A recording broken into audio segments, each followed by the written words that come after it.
Hi there, this is Power and Politics. I'm JP Tasker in Ottawa. Prime Minister Mark Carney is back in Canada tonight after a swing through Europe to deepen both trade and defence ties. As we confront the challenges facing the world at this hinge moment in history, Canada's leadership will be measured not only by the strength of our values, but also the value of our strength. Also out of the country this week, many of Carney's top cabinet ministers charged with building new partnerships. Just ahead, the ministers of Industry and International Trade on what's being accomplished abroad as U.S. trade talks grind on. Mr. Carney has been frantically jetting around the world doing photo ops and signing phony declarations that are unenforceable and have no money attached to them. Don't confuse activity with achievement. Conservative leader Pierre Poilievre claims Prime Minister Carney is all talk and no action. Later this hour, the Power panel on how Canadians will grade Carney's first few months in office. They get rid of their tariffs, and then we'll bring the booze back into the LCBO. And if they don't, then they aren't getting any booze on our shelves. Ontario rejects calls from the U.S. to sell American booze again. Coming up, we'll hear from the group south of the border pleading for provinces to restock their shelves with U.S. liquor. Power and Politics starts right now.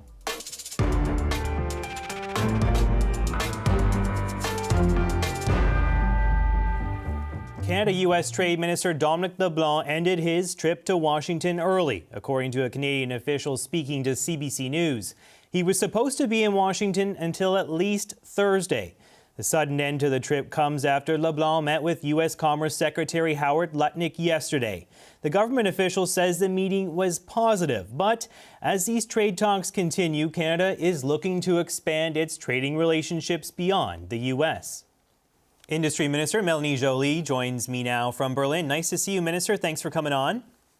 It's a pleasure, JP. So Dominic LeBlanc is the lead minister on the Canada-U.S. file, but you sit on the cabinet committee that manages this bilateral relationship as well. Where do things stand with the Americans? How close are we to a deal on these tariffs? So I know this is a question that every single journalist across the country want to ask the government.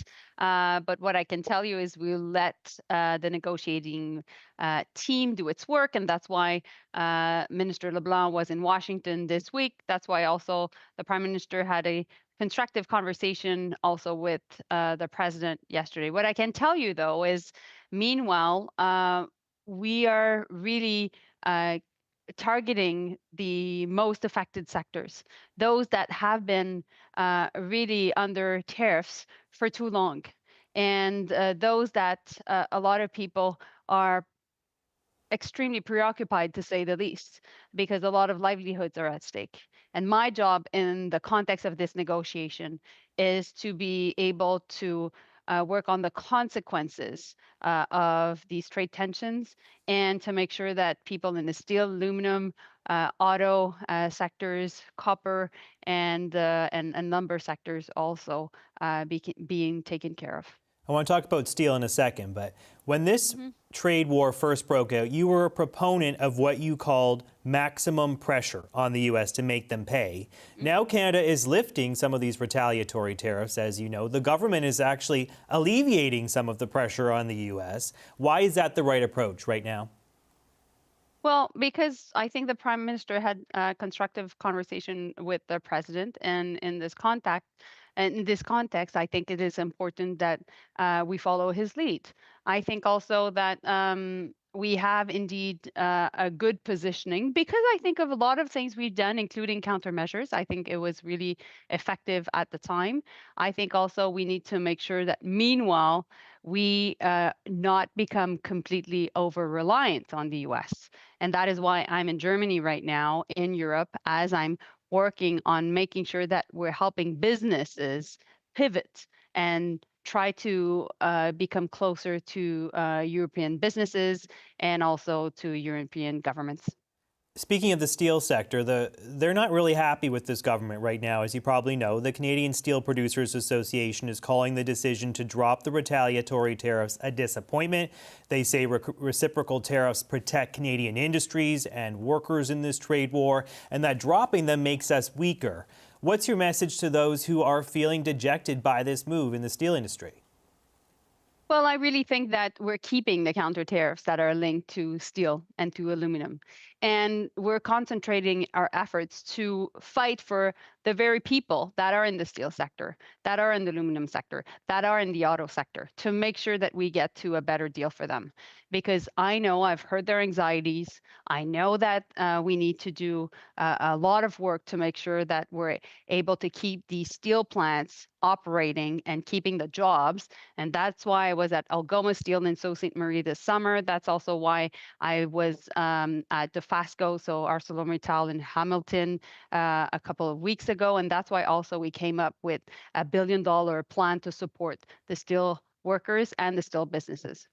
The U.S. Ambassador to Canada, Pete Hoekstra, is frustrated that Ottawa is reviewing the F-35 program, the American fighter jets. He says, it's a sticking point in these trade talks, that it might even threaten NORAD. You were just in Sweden to tour the Saab facility that makes a competitor, right, the Gripen E-jet. What's your preference? Should we go with the Swedes or stick with the Americans?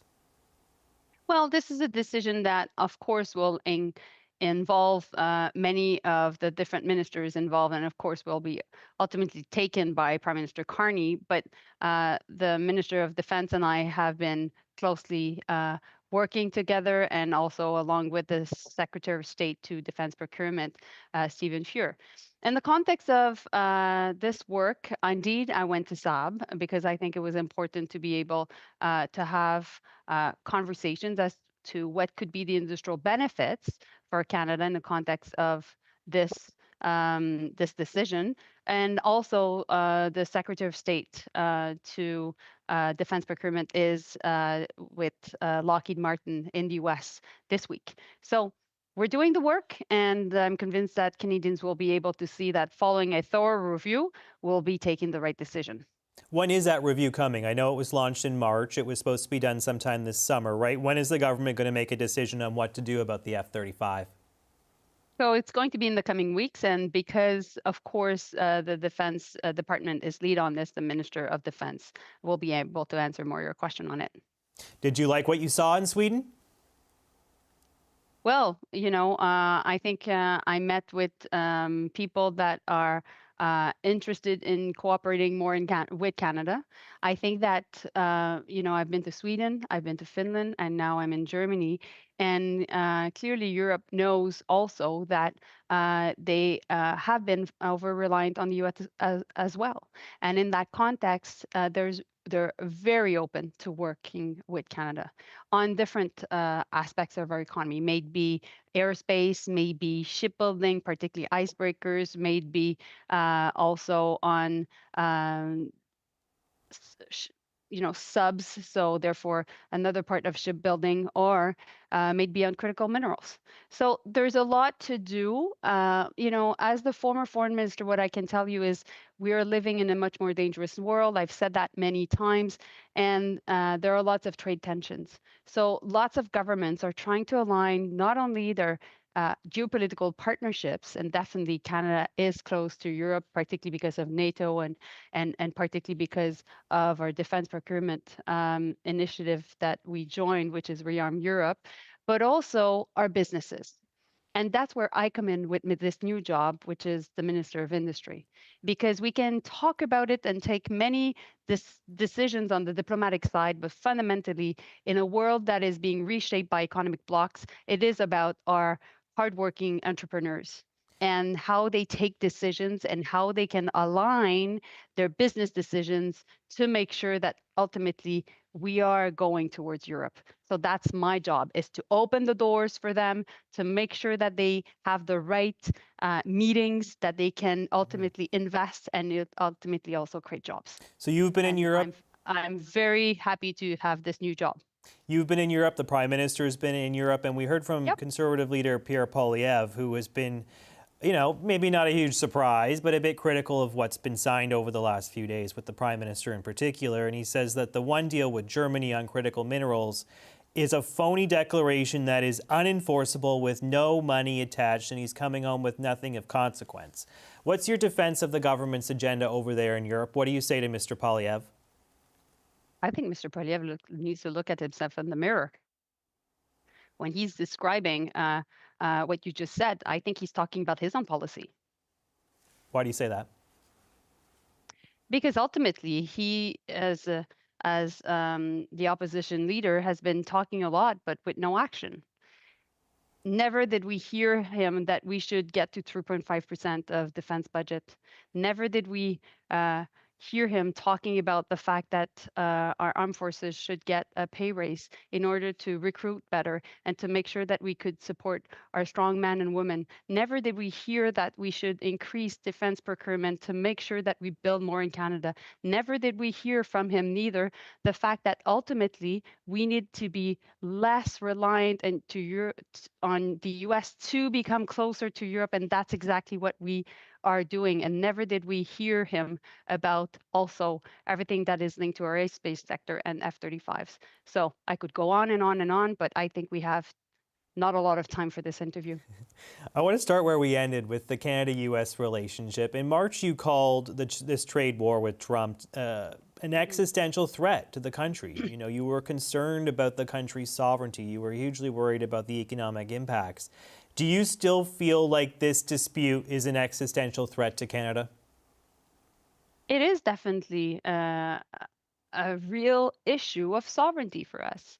In a world that is more dangerous, JP, I would argue that for us to make sure that we rebuild our industrial base, that we're able to build in Canada many things that we thought we didn't need to because we were over-reliant on foreign supply chains, including those linked to the U.S. In a world that is seeing so much geopolitical uncertainty, we need to make sure that we're investing more in being closer to European businesses and of course governments, like I was saying, and also Asia. And Canada is a 42 million people country.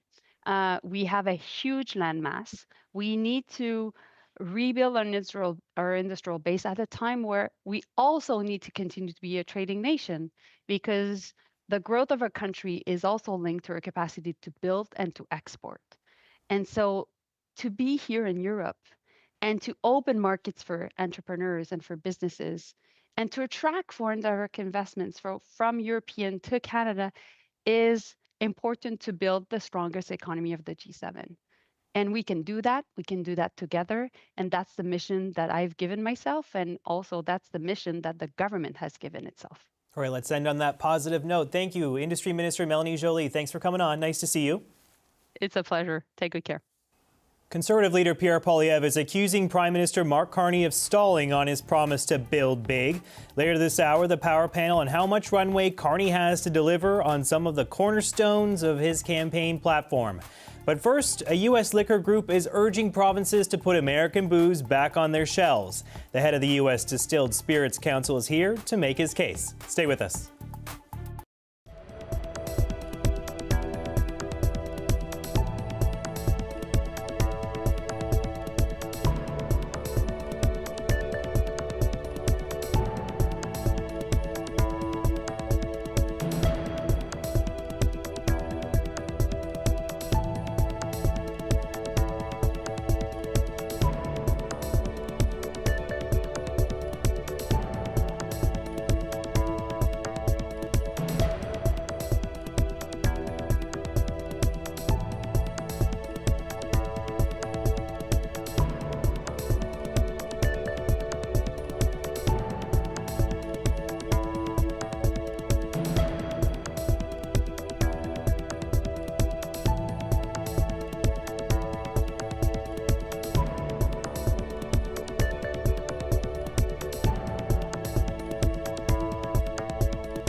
Ontario Premier Doug Ford says his province isn't backing down from its ban on American alcohol anytime soon. That despite calls from a U.S. liquor group to put American booze back on Canadian shelves. If there's a deal, another USMCA deal, which I don't think is going to happen for the next few months, but you never know with President Trump. He could pull the carpet out from underneath us in a heartbeat like he has before, or they get rid of their tariffs, and then we'll bring the booze back into the LCBO. And if they don't, then they aren't getting any booze on our shelves. Chris Swanger is the president and CEO of the Distilled Spirits Council of the United States, and he joins me now. Hi, sir. Thanks for coming on. Hi, thanks for having me. So Ontario Premier Doug Ford said today that the province does not have any plans to bring American alcohol back. He is taking a hard line. He says until the American tariffs are lifted or there's a renegotiated free trade deal, there will be no U.S. booze. What's your reaction to that, sir?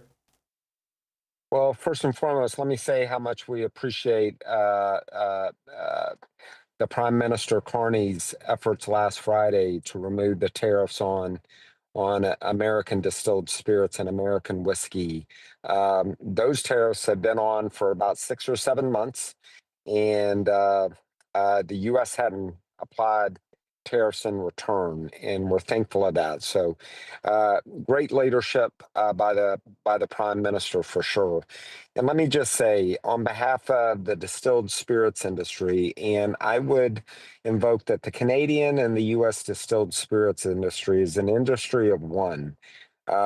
Many Americans love great Canadian whiskey, just like many Canadians appreciate and love American whiskey as well. And look, I recognize there's a lot of emotions invoked in the broader national politics going on between our two great governments, but this industry is really should be immune from all of that, and it's providing economic harm, no doubt, to American distillers who love the Canadian people and want to export their great brands and share these great distilled spirits products with Canadian people.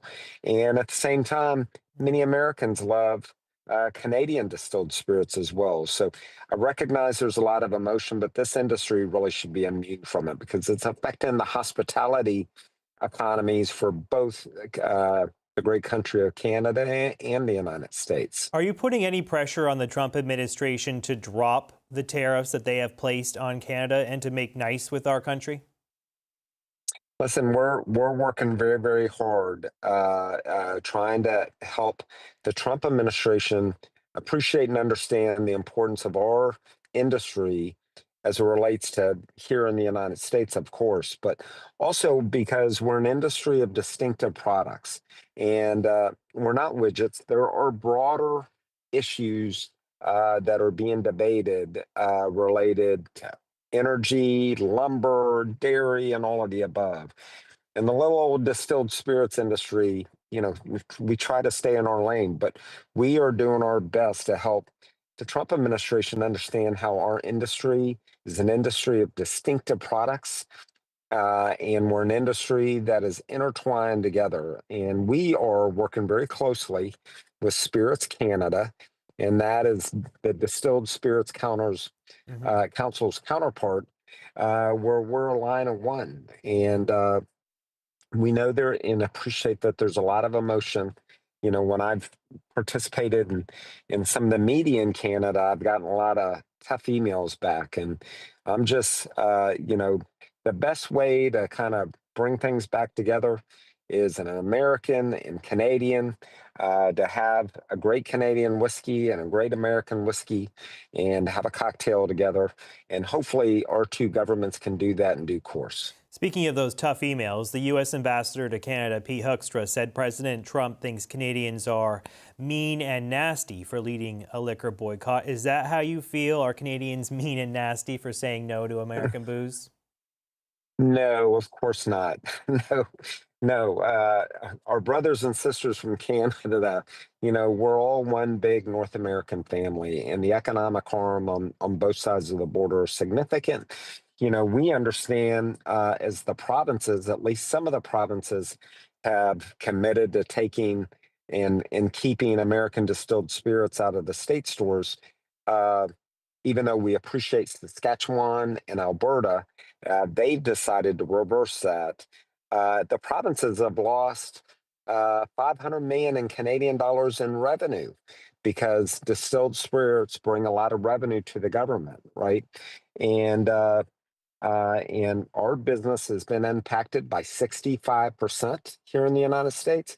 But we also understand Canadian distilled spirits has been impacted by 12%. So it's economic harm on both sides of the border. And this industry is a precious industry, hardworking people. And, I understand that Premier Ford had made those comments today and not planning to act until a trade agreement is negotiated, but our industry has thrived on both sides of the border without trade barriers and without tariffs for many, many, many years. And I had the privilege of representing many of great American distilled spirits products, Canadian distilled spirits products, and I'm telling you, in your great audience, this industry shouldn't be involved. We can be an easy target because the iconic nature of our industry, but we do hope the provinces would really reconsider and let's get back to making toast as opposed to imposing tariffs on both sides of the government. All right, well, we'll see how it goes. Thank you, Chris Swanger, President of the Distilled Spirits Council of the United States. I appreciate you coming on, sir, and sharing your thoughts. Cheers, everyone. Thank you. God bless. Prime Minister Mark Carney has wrapped up his European tour to diversify Canada's trade and security partnerships. A number of Canada's top ministers are on similar trips right now. We need to rebuild our industrial base at a time where we also need to continue to be a trading nation. International Trade Minister Maninder Sidhu joins us next from Brazil to discuss Canada's efforts to steer away from a reliance on U.S. trade. Stay with us.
Prime Minister Mark Carney's trip to strengthen European trade and security ties is now over, and Conservative leader Pierre Poilievre is already panning the results, accusing Carney of signing phony declarations while failing to make progress on projects at home.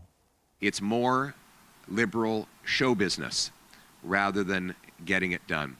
And I would say, don't confuse activity with achievement. Carney's international trade minister is also on a trade mission to Brazil and Colombia right now. So are these trips really diversifying trade away from the U.S. or just distracting from those crucial American negotiations? Maninder Sidhu is the Minister of International Trade, and he joins me now. Nice to see you, Minister. Thanks for coming on. Thanks for having me, JP. So we're hearing U.S. Trade Minister Dominic LeBlanc left Washington today after meeting with his American counterparts. We're hearing he's leaving a little earlier than planned. What have you heard? How did those talks go? Look, as you know, JP, the U.S. is an important trading partner, and Minister LeBlanc is leading those conversations, and we'll continue to be at the table to make sure we get the best deal for Canadian workers and businesses. Those conversations are ongoing, but I think it's very important that Canadians know that we're fully engaged on that file. How would you describe the talks this week? I would say they're constructive. From what I heard, it's important that we continue to talk through many of the challenges, but it's important that we continue to be at the table, and that's what Minister LeBlanc is doing. So you're in Brazil, and Canada is, talking about this Mercosur agreement, something we've been trying to negotiate for a long time. Mercosur being Argentina, Brazil, Paraguay, Uruguay. The talks started, I believe, in 2018. After your trip this week, is Canada any closer to getting a deal with the South Americans? I would say so. I think, look, it was in our platform commitment. It's what Canadians have given us a strong mandate on. It's what Prime Minister and President Lula talked about at the G7 about Mercosur, about more economic collaboration.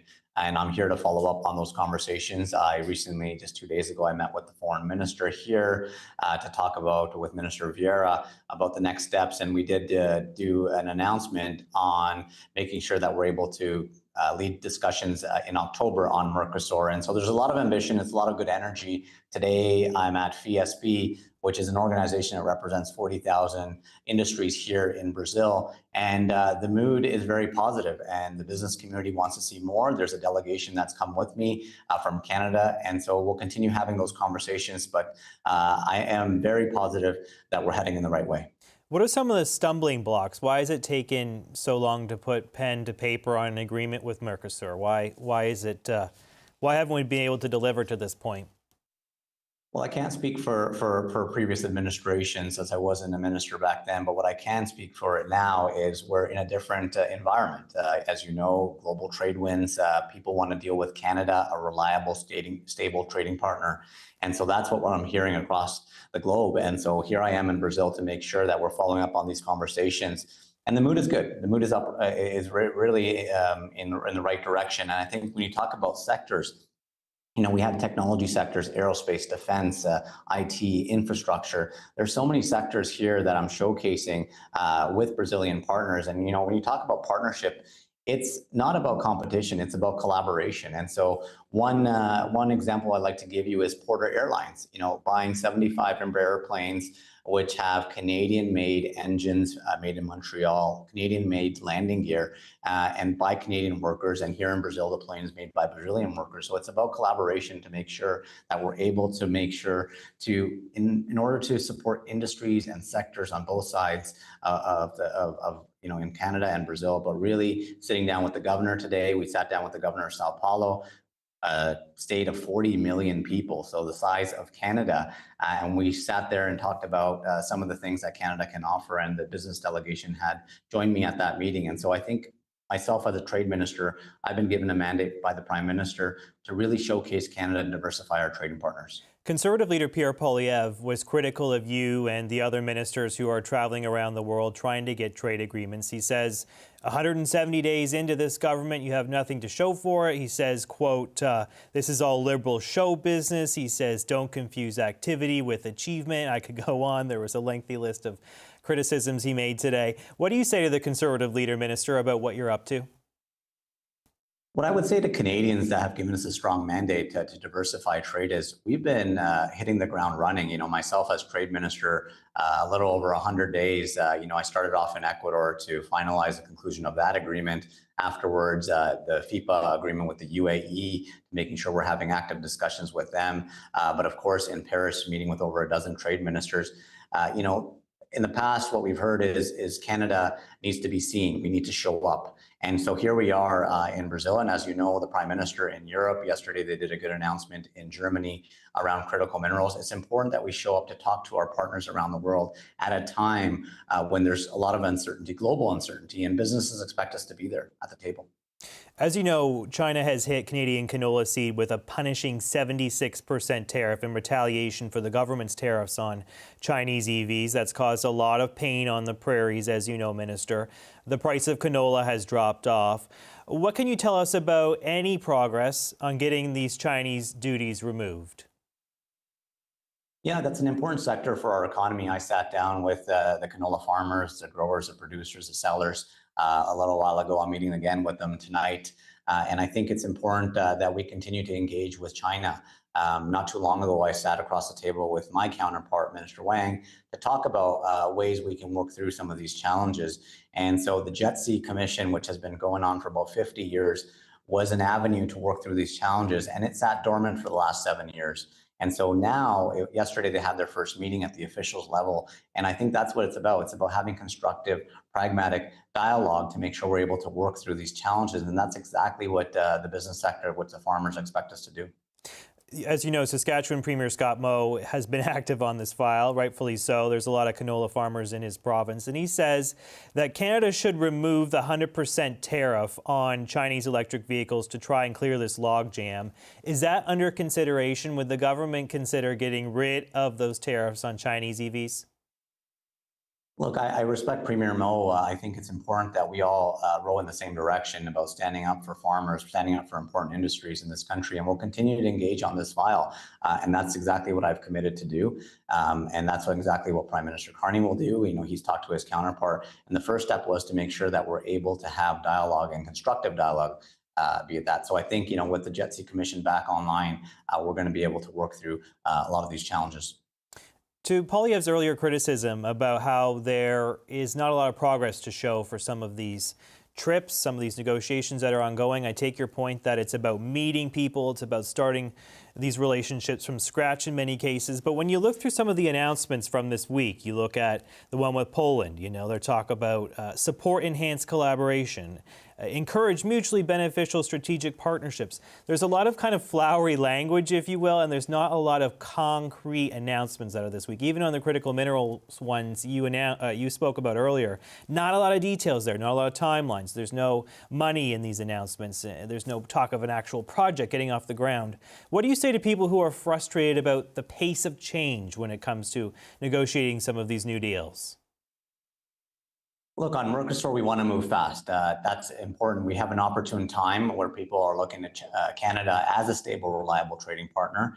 And I think it's important that we jump on that opportunity. My number one goal is to make sure that I open every door of opportunity.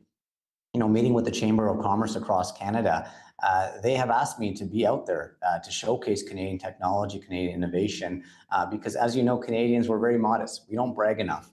And other countries are taking advantage of that. And so we need to make sure that we're more aggressive, more ambitious. You spoke about critical minerals.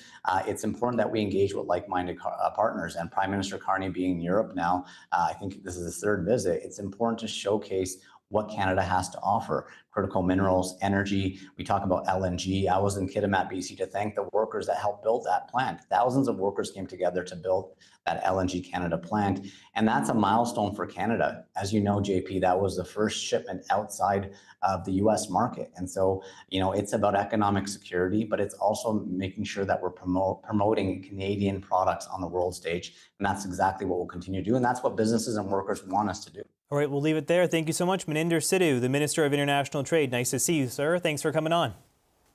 Thanks, JP. See you soon. Conservative leader Pierre Poilievre is criticizing Prime Minister Mark Carney's trade and security diversification tour in Europe.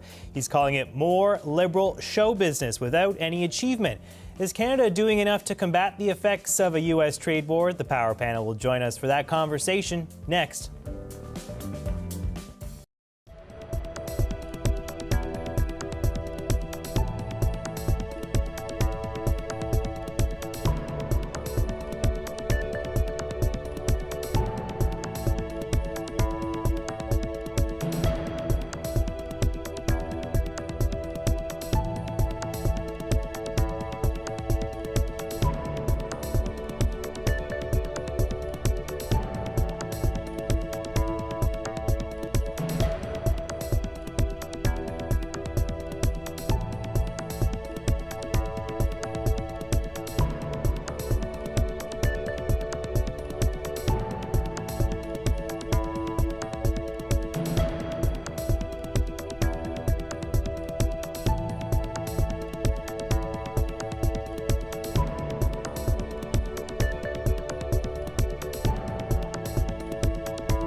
Prime Minister Mark Carney has wrapped up his 4-day trip to Europe. While he was there, he announced new commitments with Poland and Germany to expand our trade and defense relationships. But Conservative leader Pierre Poilievre isn't buying it. Mr. Carney has been frantically jetting around the world doing photo ops and signing phony declarations that are unenforceable and have no money attached to them. But in 170 days, he doesn't have a single project underway. He still doesn't even know what projects he wants to build, or how he's going to build them, or which companies are going to do the building. So what I think you're going to see from Mr. Carney is more big promises without any action. Earlier, I spoke to Industry Minister Mélanie Joly, who's one of multiple cabinet ministers in talks abroad this week. I asked her about that reaction. Never did we hear him that we should get to 3.5% of defense budget. Never did we hear him talking about the fact that our armed forces should get a pay raise in order to recruit better and to make sure that we could support our strong men and women. Never did we hear that we should increase defense procurement to make sure that we build more in Canada. Never did we hear from him neither the fact that ultimately we need to be less reliant on the U.S. to become closer to Europe, and that's exactly what we are doing. It's time now for the Power Panel. Michelle Cadario as Deputy Chief of Staff to former Prime Minister Paul Martin here with me in studio. Tim Powers is a former strategist for Conservative parties, and Jordan Likeness is a former NDP strategist. Hi guys, nice to see you all. Thanks for coming in. Michelle, I'm going to start with you. We're hearing that U.S. Trade Minister Dominic LeBlanc is leaving Washington earlier than planned. He was supposed to be there until Thursday. That's not happening at this point. What's your take? Is that a bad sign that he's leaving early after meeting with Commerce Secretary Howard Lutnick yesterday? Well, I think it's pretty hard to read into this at all. It could be that they advanced the agenda faster than they thought it would. It could be that, that the U.S. administration is distracted on something else. And so, I don't think that the one thing I would say is he didn't leave in a huff. He didn't leave abruptly. It was just a bit of a shortened trip. So I'm going to remain positive that things progressed. I think we all know that ultimately the president has to figure out what he wants to do in terms of Canada. And ultimately, it's going to be him deciding what kind of deal we're going to strike and when it's going to be, because that's just the way he's doing business with absolutely everybody, and Canada is no exception. Yeah, Tim. So, go ahead.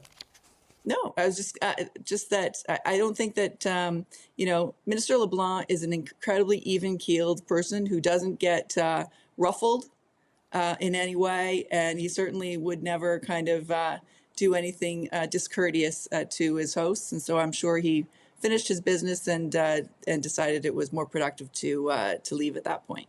Yeah, Tim, it's not necessarily all bad news that he left, because a source was telling us that the meeting was positive that they had yesterday. It ended with, I like this one, prudent optimism. That's how they're characterizing How very it. Canadian. It must have been a Canadian source. They're coming up with all these new euphemisms for how well things go. Prudent optimism.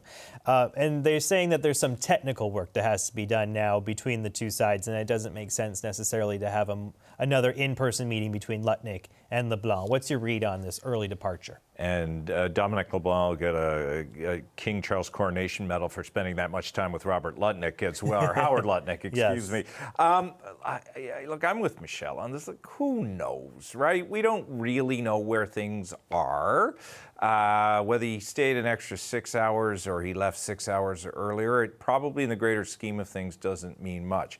I tell you though, JP, what is interesting, and I've seen it from one source, that being Post Media. There seems to be somebody pushing out a story that Ambassador Hillman, who you've had on this program, who I think people view as eminently qualified because of her past involvement with the administration, could be a hurdle here. I don't know if that's nonsense, a distraction, or not, but it's interesting that, again, personality is rearing its head in this discussion, because you will remember the fire-breathing criticism that the president had of the former trade minister and deputy prime minister Chrystia Freeland. Again, we're starting to see some of this pop up again. From where, from what sources, I don't know, but all I would say to that is it does seem to be, fairly or unfairly, that personality matters in this.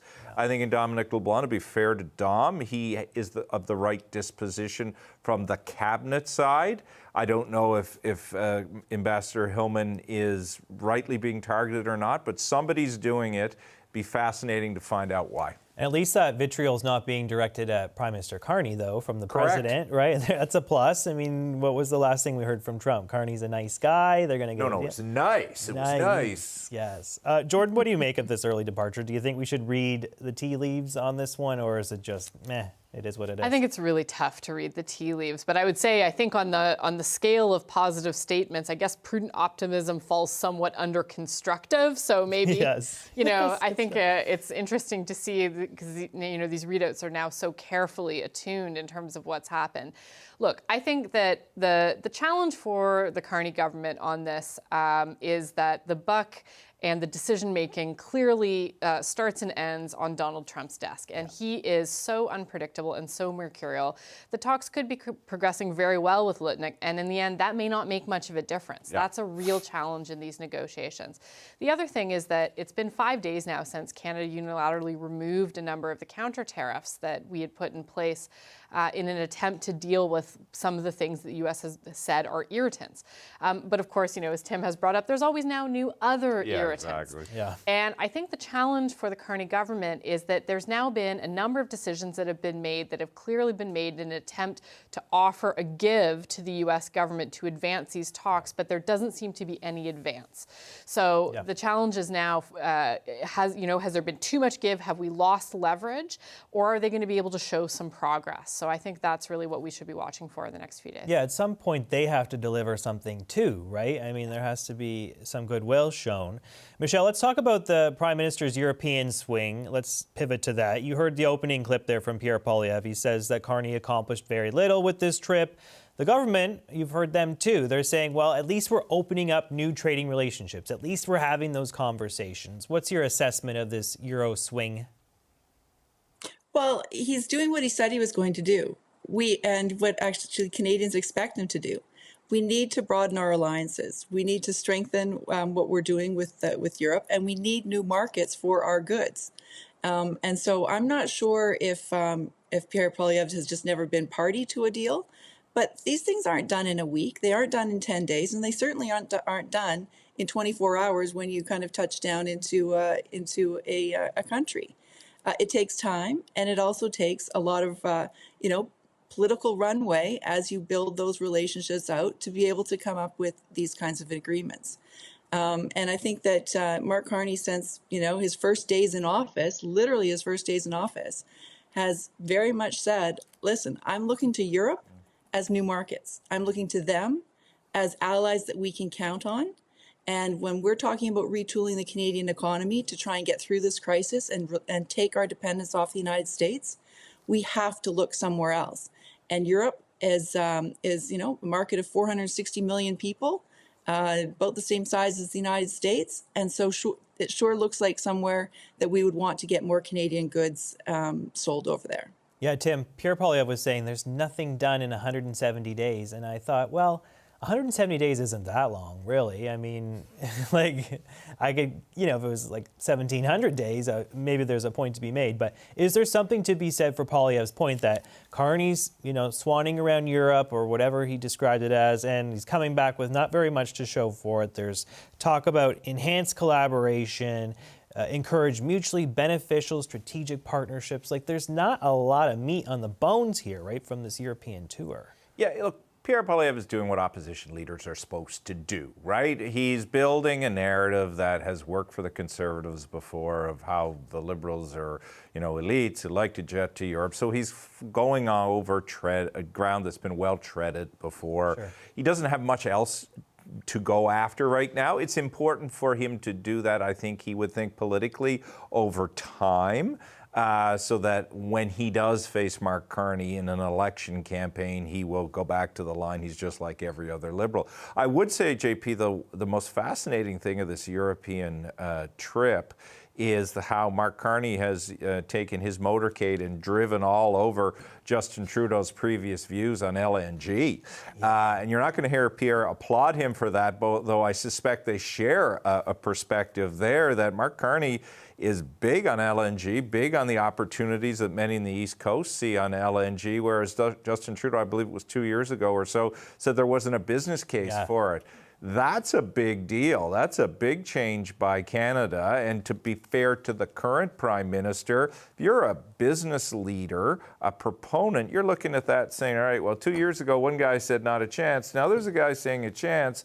What do I do? So that's an area where Pierre does have to be a little bit careful as somebody who, to be fair to him, has been a proponent of the LNG industry. So he's got to watch the opportune politicking with the reality of business groupthink. Yeah, Jordan, actually, Tim Hodgson, the Natural Resources Minister, was also quoted in a Bloomberg report today talking about the potential for LNG, and he's saying, unlike the previous Canadian government, that closed the door to LNG exports, Prime Minister Carney's government has opened it. There's definitely been a shift on natural resources in particular.